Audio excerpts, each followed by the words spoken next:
إن الحمد لله نحمده ونستعينه ونستغفره ونؤمن به ونتوكل عليه ونعوذ بالله من شرور أنفسنا ومن سيئات أعمالنا من يهده الله فلا مضل له ومن يضلله فلا هادي له وأشهد أن لا إله إلا الله وحده لا شريك له وأشهد أن محمدا عبده ورسوله يا أيها الذين آمنوا اتقوا الله حق تقاته ولا تموتن إلا وأنتم مسلمون يا أيها الناس اتقوا ربكم الذي خلقكم من نفس واحدة وخلق منها زوجها وبث منهما رجالا كثيرا ونساء واتقوا الله الذي تساءلون به والأرحام إن الله كان عليكم رقيبا يا أيها الذين آمنوا اتقوا الله وقولوا قولا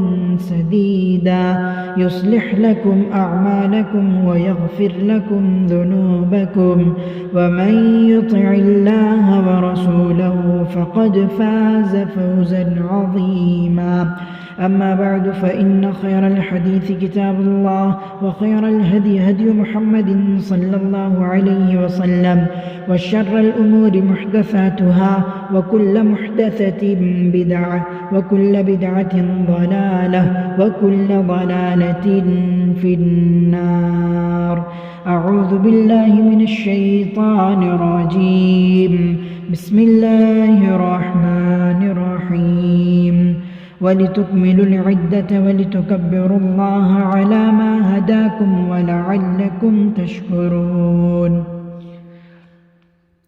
تمام قسم کی تعریف و توصیف، بڑائی، بزرگی، کبریائی، حمد و ثنا اس وحدہ لا شریک کے لیے لائق و سزاوار ہے جو اس کل کائنات کا اکیلا مالک و مربی پالنہار ہے۔ درود و سلام اس کے تمام پیغمبروں پر، خصوصاً اس کے آخری نبی تاجدار مدنی احمد مصطفیٰ صلی اللہ علیہ وسلم پر لاکھوں کروڑوں درود و سلام کا ہدیہ نازل ہو، صلی اللہ علیہ نبینا وعلی آلہ وسلم۔ برادران اسلام، دینی و ملی بھائیوں، بزرگوں، نوجوان ساتھیوں اور میری پردہ-نشین ماؤں اور بہنوں، سب سے پہلے ہم اللہ رب العزت کا شکر ادا کرتے ہیں کہ جس کی توفیق سے ہم نے اور آپ سب نے رمضان المبارک کی بہاریں دیکھی، رمضان المبارک ہم سب سے رخصت ہوا اور ہم یہاں جمع ہو کر عید کی خوشیاں اور مسرتیں منانے کے لیے جمع ہوئے ہیں۔ دعا کیجئے کہ اللہ رب العالمین ہم سب کے یہاں جمع ہونے کو قبول فرمائے، آمین تقبل رب العالمین۔ حاضرین کرام، اللہ رب العالمین کا بے حد فضل و کرم ہے، اسی کا انعام ہے، اسی کا احسان ہے، یہ اسی کی دین ہے، اسی کی عطا ہے کہ آج پورے ایک مہینے کی عظیم ترین عبادت کو انجام دینے کے بعد ہم اور آپ مسجد میں جمع ہوئے ہیں تاکہ ایک مرتبہ پھر اللہ رب العالمین کی بڑائی بیان کر سکیں۔ مہینے بھر ہم اور آپ نے جو عبادتیں کی ہیں، ان عبادتوں کے بعد اللہ رب العالمین کے پاس اجر و ثواب کے طلبگار ہوں۔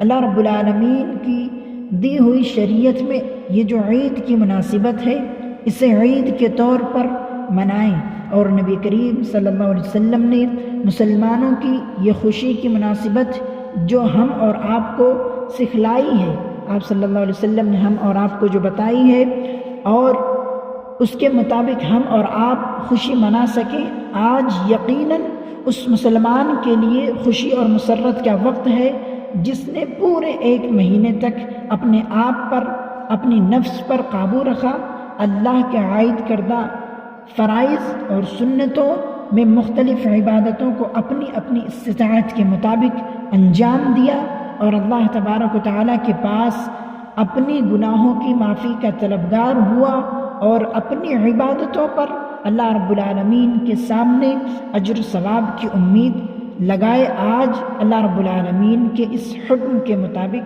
عید منانے کے لیے یہاں اکٹھا ہوئے ہیں ہم سب۔ حاضرین گرامی، اسلامی شریعت ہم کو اور آپ کو زندگی گزارنے کا جو موقع دیتی ہے، اور زندگی کو اللہ کی بندگی کے دائرے میں گزارنے کا جو احکام دیتی ہے، اسی شریعت اسلامیہ کی ایک خوبی یہ بھی ہے کہ یہ شریعت اسلامیہ اپنے اندر خوشی کے مواقع بھی رکھتی ہے، خوشی منانے کی مناسبتیں بھی رکھتی ہے، اور عید الفطر کا یہ جو موقع ہے اسلامی شریعت کے مطابق یہ ایک عبادت ہے اور ایک خوشی ہے، اور ہم اور آپ کے نزدیک، ہمارے نزدیک یہ ایک ایسی عبادت ہے، یہ ایک ایسی مناسبت ہے جس پر ہم اور آپ مل کر خوشیاں مناتے بھی ہیں اور خوشیاں بانٹتے بھی ہیں۔ عربی زبان میں اسے عید کہا جاتا ہے۔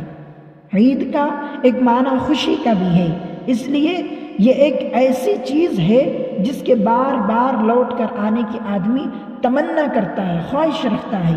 یہ ہر سال ہمارے پاس لوٹ کر آتی ہے، اور ایسی خوشی آنے کی تمنا ہر مسلمان کرتا ہے، ایسی خوشی آنے کی تمنا ہر مسلمان کرتا ہے۔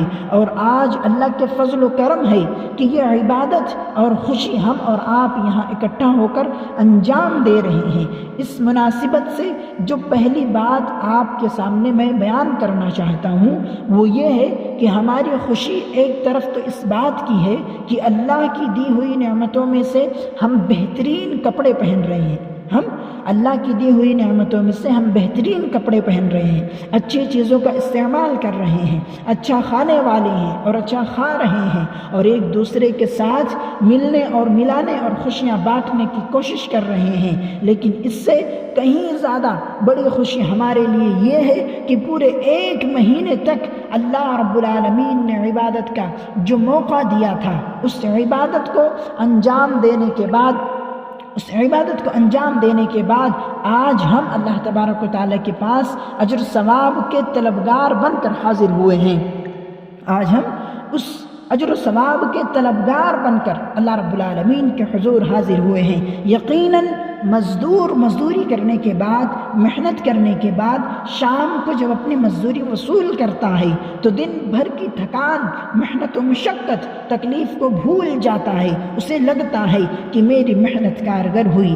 ایک مومن کی زندگی کی بھی یہی مثال ہے کہ مہینے بھر عبادت کرنے کے بعد جب اللہ رب العالمین کے سامنے اجر ثواب کا طلبگار بن کر آتا ہے، اجر ثواب کو طلب کرنے کے لیے آتا ہے، تو اسے اس بات کی خوشی حاصل ہوتی ہے کہ میرا رب میری چھوٹی سی چھوٹی نعمت کی قدر کرے گا، میرا رب میری چھوٹی سی چھوٹی نیکی پر بھی مجھے اجر ثواب دے گا، میرا رب مجھے چھوٹی سی چھوٹی کوشش پر بھی مجھے نیکیاں عطا کرے گا، اور میری نیکیوں کو اللہ رب العالمین میری ٹوٹی پھوٹی چھوٹی سی چھوٹی نیکیوں کو قبول کرے گا، اور میری اپنی زندگی کے اندر میں نے جو بھی محنت کی ہے وہ ضائع نہیں ہوگی، اکارت نہیں جائے گی، میرا رب مجھے بھرپور نوازے گا۔ اس یقین کے ساتھ ایک مسلمان عیدگاہ میں حاضر ہو کر اپنے رب کے سامنے دامن پھیلاتا ہے۔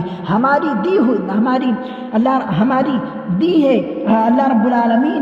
اللہ رب العالمین سے دعا ہے کہ اللہ رب العالمین ہم تمام لوگوں کی عبادتوں کو قبول فرمائے، اور جو کچھ ہم نے کیا تھا اس میں کمی تھی، کوتاہی تھی، خلل تھا، ہو سکتا ہے سستی تھی، کاہلی تھی، لیکن ہم سے جو ہوا ہم نے کیا، اے رب العالمین تو اپنے فضل و کرم سے ہماری عبادتوں کو قبول فرما، ہماری ریاضتوں کو قبول فرما، اور ہم لوگوں کو بھرپور طریقے سے نواز کر اے رب العالمین تو ہمیں یہاں سے واپس فرما۔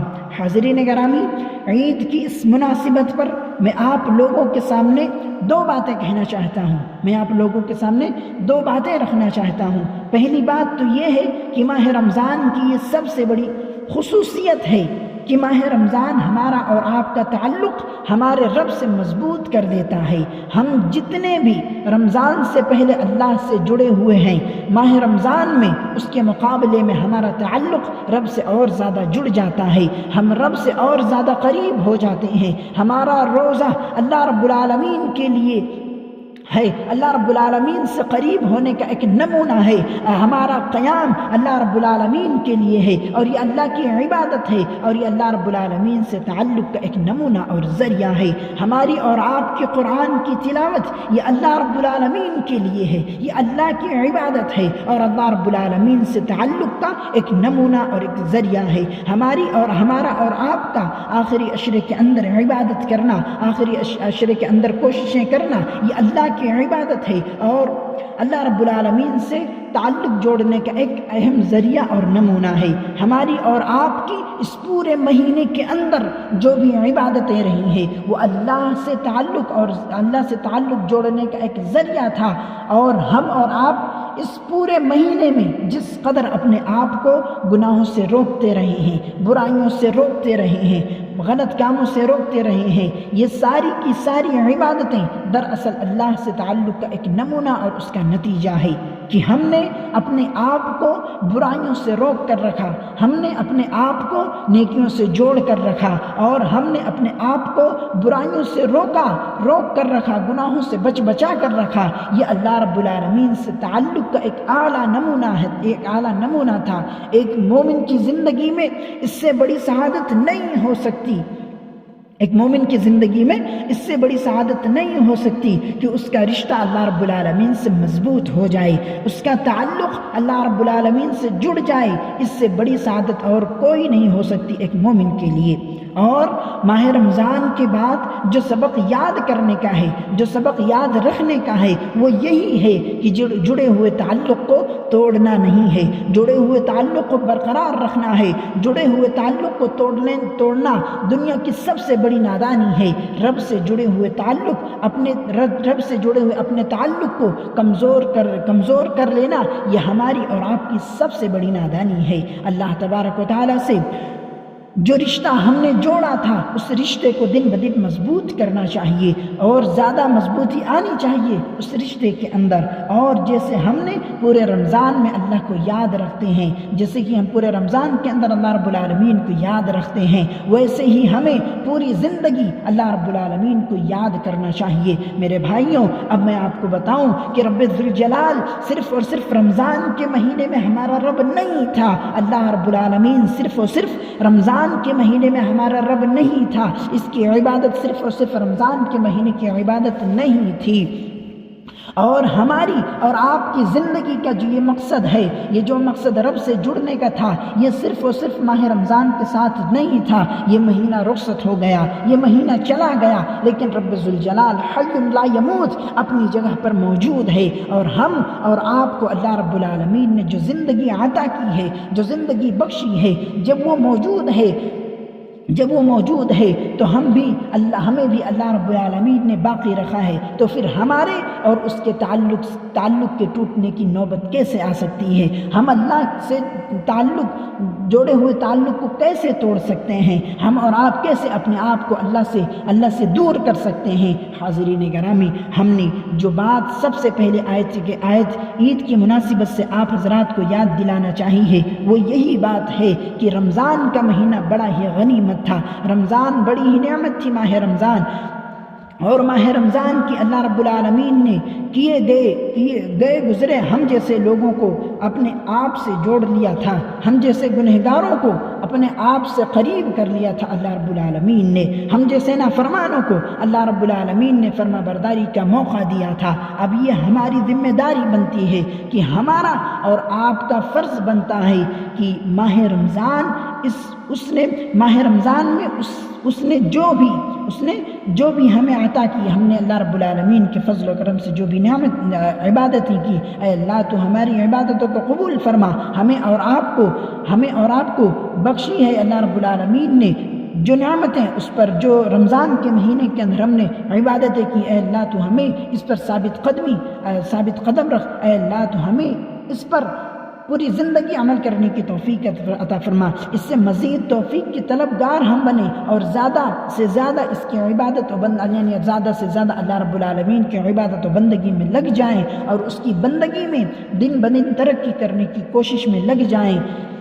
حاضرین کرام، جنت کے 100 درجے ہیں، جنت کے 100 درجے ہیں، ایک ایک درجے ہمیں چڑھ کر جانا ہے۔ زندگی میں جس قدر ہم عمل کی سیڑھیوں پر چڑھتے جائیں گے، زندگی کے اندر جس قدر ہم عمل کی سیڑھیوں پر چڑھتے جائیں گے، جنت میں اتنی ہی زیادہ ہم اور آپ اونچے درجات میں، ہمیں اور آپ کو اونچے درجات ملتے جائیں گے۔ یہ پہلا پیغام تھا جو مجھے آپ لوگوں کو دینا تھا۔ حاضرین کرام، یہی پیغام ہے جو میں آپ لوگوں کو دینا چاہتا ہوں۔ دوسری بات تو یہ میں آپ لوگوں کو بیان کرنا چاہتا ہوں، جو دوسری نصیحت جو دوسری بات میں آپ لوگوں کو کہنا چاہتا ہوں، نبی کریم صلی اللہ علیہ وسلم سے سنن ابن ماجہ کے اندر یہ حدیث مروی ہے۔ آپ صلی اللہ علیہ وسلم نے فرمایا کہ لوگوں میں سے کچھ لوگ ایسے بھی ہوتے ہیں کہ وہ خیر کی کنجی ہوتے ہیں، شر کا تالا ہوتے ہیں، اور اس کے مقابلے میں کچھ ایسے لوگ بھی ہوتے ہیں کہ وہ شر کے لیے کنجی ہوتے ہیں اور خیر کے لیے تالا بن جاتی ہیں۔ کیا مطلب آپ صلی اللہ علیہ وسلم کے اس حدیث کا؟ آئیے میں آپ کا اس حدیث کا مطلب بتاتا ہوں۔ نبی کریم صلی اللہ علیہ وسلم نے فرمایا کہ کچھ ایسے لوگ بھی ہوتے ہیں کہ ان کی ذات سے، ان کی شخصیت سے، ان کی طرف سے سماج میں ہمیشہ خیر پھیلتا ہے، اور شر ہمیشہ اگر کہیں سے آئے بھی تو ان کے پاس آ کر شر ختم ہو جاتا ہے۔ اور اس کے مقابلے میں کچھ ایسے لوگ بھی ہوتے ہیں کہ جن کی زندگی کی پہچان یہ ہے کہ ہمیشہ شر سے شروعات ہوتی ہے، انہی کی طرف سے ہمیشہ شر کی شروعات ہوتی ہے، اور خیر ہمیشہ اگر چل کر بھی آتا ہے ان کی طرف تو ان کے پاس آ کر خیر ختم ہو جاتا ہے۔ اللہ کے رسول صلی اللہ علیہ وسلم نے یہ 2 کردار بیان کیے ہیں، معاشرے اور ہمارے اور آپ کے معاشرے کے، ہمارے اور آپ کے ماحول کے، ہمارے اور آپ کے علاقے کے، ہمارے اور آپ کے سماج کے، ہمارے اور آپ کے سوسائٹی کے۔ اللہ کے رسول صلی اللہ علیہ وسلم نے یہ 2 کردار بیان کیے ہیں۔ اس کے بعد آپ نے صلی اللہ علیہ وسلم نے فرمایا کہ اللہ کی طرف سے توبہ ہے، ایک اچھی زندگی کا وعدہ ہے، جنت میں ایک اچھے انجام کا وعدہ ہے، یا توبہ نامی جنت کا وعدہ ہے اس آدمی کے لیے جو آدمی ہمیشہ خیر کی کنجی بنا رہتا ہے، ہمیشہ نیکیوں میں آگے رہتا ہے، ہمیشہ نیکی کا کام کرتا ہے، ہمیشہ خیر کو بڑھانے والا ہوتا ہے۔ حاضرین کرام، میں جو پیغام آپ حضرات کو دینا چاہتا ہوں وہ یہی ہے کہ اپنے آپ کو خیر کی پہچان بنائیں، خیر کا علم بردار بنائیں۔ آپ لوگوں سے سماج کے اندر خیر پھیلنا چاہیے۔ خاص طور پر خواتین اسلام سے ایک بات مجھے یہ کہنی ہے کہ میری ماں اور بہنوں، اپنے دل و دماغ کے اندر میری اس بات کو بٹھا لو کہ میری ماں اور بہنوں، تمہاری ذمہ داری سب سے پہلے بنتی ہے کہ تمہارے گودوں سے نکل کر یہ بچہ سماج کے اندر نوجوان بنتا ہے، یہی بچہ آگے نکل کر قوم کا مستقبل بنتا ہے، یہی بچہ آگے نکل کر خیر کی پہچان، شر کی پہچان سب سے پہلے تمہیں حاصل ہونی چاہیے میری ماں اور بہنوں۔ اور پھر تمہاری ایسی تربیت ہونی چاہیے کہ تمہارا بچہ خیر کا کام کرنے سے پہلے خیر کی پہچان رکھتا ہو، شر سے بچنے سے پہلے شر کی پہچان رکھتا ہو۔ خیر اور شر کی پہچان تمہاری گود سے ملنا چاہیے میری ماں اور بہنوں، تمہاری اولادوں کو۔ اور میں ہر والدین سے میری گزارش یہ ہے کہ والدین اپنے بچوں کی تربیت اچھی کرے۔ ہمارے سماج کا جو سب سے بڑا المیہ ہے وہ یہ ہے کہ ہم سماج سدھار کی بات کرتے ہیں، سماج سدھارنے کی بات کرتے ہیں، دینداری پیدا کرنے کی بات کرتے ہیں، لیکن جب ایک مرتبہ اپنے بچوں کو بگاڑ لیتے ہیں، جوانی کی دہلیز پر بغیر تربیت کے اپنے بچوں کو پہنچا دیتے ہیں، اور جب بچے بگڑ جاتے ہیں، نوجوان بہک جاتے ہیں، تو ہم چاہتے ہیں کہ ان کو راہ راست پر لے آئیں، ان کو بھلائی کی طرف لے آئیں، صراط المستقیم پر لے آئیں۔ یہ طریقہ نہیں ہے سدھارنے کا، بلکہ طریقہ تو یہ ہے کہ بگڑنے سے پہلے ان کو سدھار لو، بگڑنے سے پہلے انہیں سیدھا راستہ دکھا دو، ان کی تربیت ایسی کرو کہ خیر کے علم بردار وہ خود بنے اور ساری دنیا کے اندر خیر کو پھیلانے والے بنے۔ اور میں یہی پیغام آپ لوگوں کو دینا چاہتا ہوں اس عید کی مناسبت سے، میں یہی پیغام آپ تمام امت مسلمہ کو دینا چاہتا ہوں کہ ہم نے جو عبادت ماہ رمضان میں کی ہے اس کا سلسلہ برقرار رکھیں، عبادت کا سلسلہ برقرار رکھیں، اسے توڑیں نہ۔ ہم نے جو رشتہ اللہ سے جوڑا ہے اس رشتے کو ہم برقرار رکھیں، اپنی پوری زندگی کے اندر اللہ رب العالمین سے اس رشتے کو نہ توڑیں، ان کو باقی رکھیں۔ دوسری طرف اپنے سماج و معاشرے کے اندر اپنے آپ کو خیر کا علم بردار بنائیں۔ اللہ رب العالمین سے ہماری دعا ہے کہ اللہ رب العالمین ہم کو اور آپ کو کہنے سننے سے زیادہ عمل کی توفیق عطا فرمائے۔ اللہ رب العالمین ہمارے ماہ رمضان کی عبادتوں کو قبول فرمائے۔ اللہ رب العالمین ہمارے گناہوں کو معاف فرمائے۔ اللہ رب العالمین ہماری اور آپ کی جہنم سے حفاظت فرمائے۔ اللہ تبارک و تعالی ہم سب کو جہنم سے آزادی فرمائے، ہم سب کو جنت نصیب فرمائے، جنت میں اعلیٰ سے اعلیٰ مقام عطا فرمائے۔ اللہ تبارک و تعالی ہم میں سے جو قرض دار ہیں، جو قرض کے اندر ڈوبے ہوئے ہیں، اے اللہ تو ان کے قرض کی ادائیگی کی صورتیں پیدا فرما۔ اے اللہ رب العالمین ہمارے رشتوں میں مضبوطی عطا فرما۔ اے اللہ تبارک و تعالی مسلمانوں کو دین سے قریب کر دے، مسلمانوں کو دین سے جوڑ دے۔ اللہ رب العالمین اس ملک کے اندر مسلمانوں کے سامنے جو خطرات ہیں، اگر کوئی برا فیصلہ ہمارے حق میں ہوا ہے، اے اللہ رب العالمین ہم اس سے اے اللہ تیری پناہ مانگتے ہیں۔ اے اللہ تجھے تیرے پاک صفاتی ناموں کے وسیلہ سے ہم تجھ سے دعا کرتے ہیں کہ اے اللہ رب العالمین تو ہم سب کو اس برے فیصلے سے بدل کر ہمارے حق میں بہتر فیصلے فرما۔ ملک کے اندر مسلمانوں کی حفاظت فرما، مسلمانوں کے جان و مال کی حفاظت فرما، ان کی عزت و آبرو کی حفاظت فرما، مسلمان ماؤں اور بہنوں کی عزت و آبرو کی حفاظت فرما، ان کی عزت نفس کی حفاظت فرما۔ اے اللہ